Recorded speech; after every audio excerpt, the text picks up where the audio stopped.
malalaman nyo pag... Paano malalaman pag tennis elbow? Roy, pinging marker. Kaso yung sakit niya, master, nasa loob na eh. Kasi... Malalaman natin kahit nasa loob yan. May Dito nakita akong video mo na isuntok-suntok lang. Kaya yung area na yan. O, sakit, di ba? O. Diyan lang, yung area na yan. Kasi sa kasunod, wala yan. Wala yan, yung mga katabi. Wala yan. Pero dito yung pag pinindot nyo ito. Yan. Yan, o. Roy, lagay mo na ano.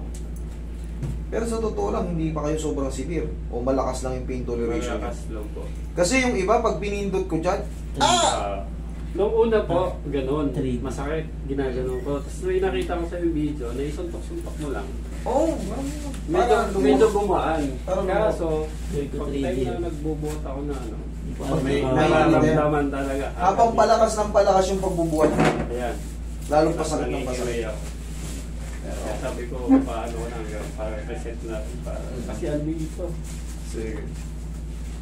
Tennis elbow. Sa inyo ko lang. Parang nalaman yun. Parang simpleng problema. Ito lang, oh. Pero yung epekto niya habang pumupuwersa ka, lalo sumasakit.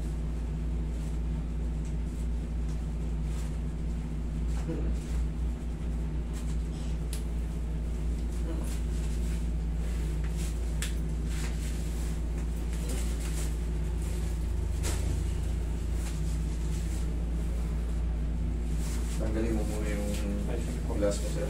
Yan, para...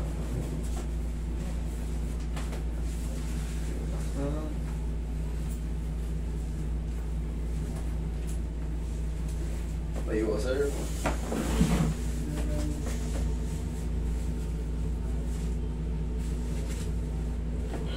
Kayo po. Tanggalin ko po pa yung... Sige, mamaya, para pagdapa mo, kakatigin ko na yung pungli.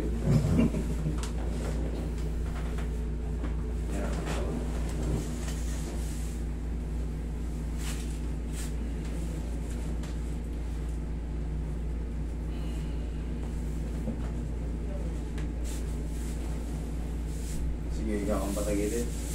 Pumipod mo yun.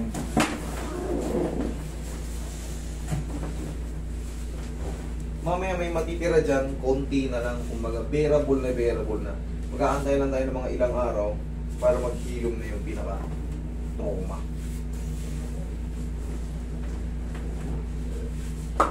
Dalang side. Marami pala yun.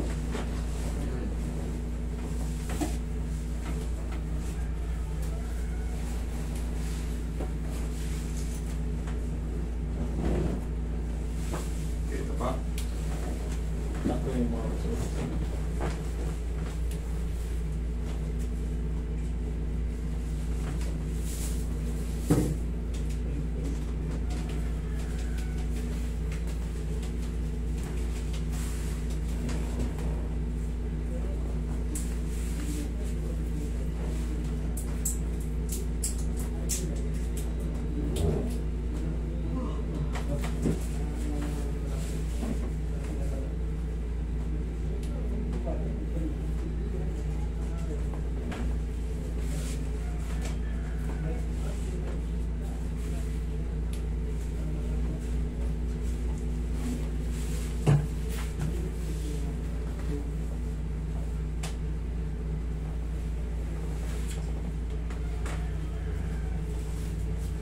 Sira.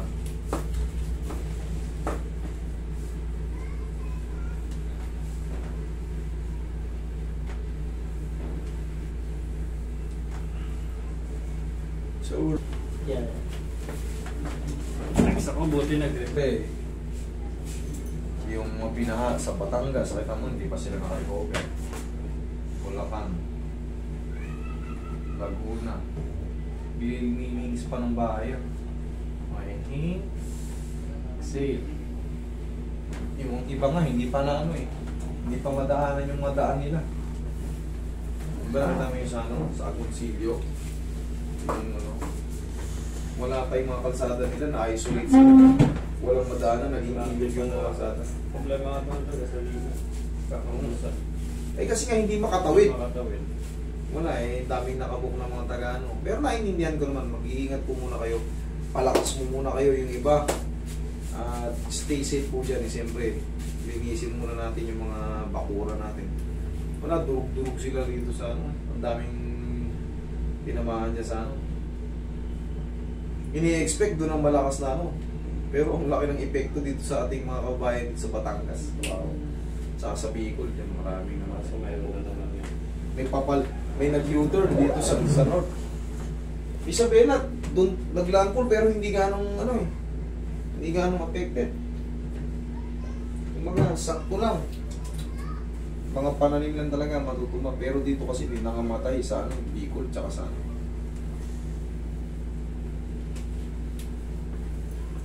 Pwede na po tayo kilos ng normal. Kahit ibalagbag mo lang yan. Pwede nang ikilos ng normal yan. Sabi, normal naman, may sabit lang. Pwede na yan. Alam mo anong bawal lang dyan?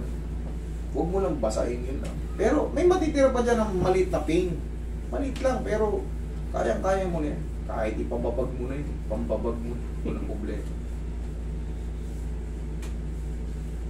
Kasi maabot na dito pag nangalay. Sabi ko, di normal to. Noong una, okay lang. Nawawala eh. Noong una.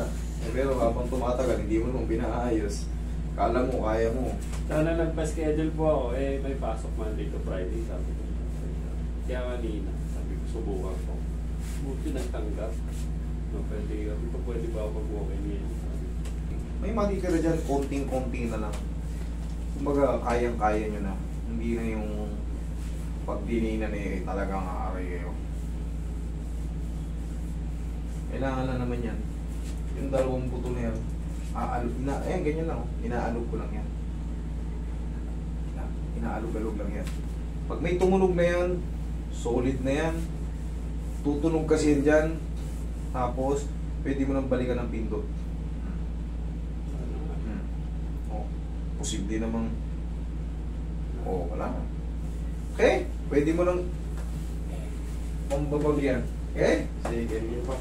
Thank you. Thank you.